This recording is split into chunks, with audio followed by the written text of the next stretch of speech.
அண்ணன் இங்க இருக்கும்போது எங்கடா போற? அண்ணன் என்ன வெண்ணன் எனக்கு என்ன? பொன்ராசு தாத்தாவுடைய அப்பா சின்ராசு செத்து போயிட்டாரியா, அதுக்கு தான் கூட்டமா கிளம்பி மாலையோட போய்கிட்டு இருக்கான். பொன்ராசுக்கு தாத்தனுக்கு அப்பனா?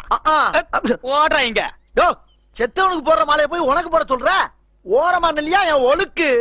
ஏடா நிறுத்திட்டீங்க? அட்ரா அட்ரா அக்கா அக்கு. யோ, என்னையா மாலை நீ போட்டுக்கிட்ட? உனக்கு நான் போட்டேன், எனக்கு நீ போட்ட. இப்ப என்ன பண்ற? எங்க இருந்து பொறுப்பியோ அது வரைக்கும் ஆடிக்கிட்டே போற. நீங்க கிடையாது, நீ மட்டும் ஆடுற. ஆடுறா ஆடுறா ஆடுறா.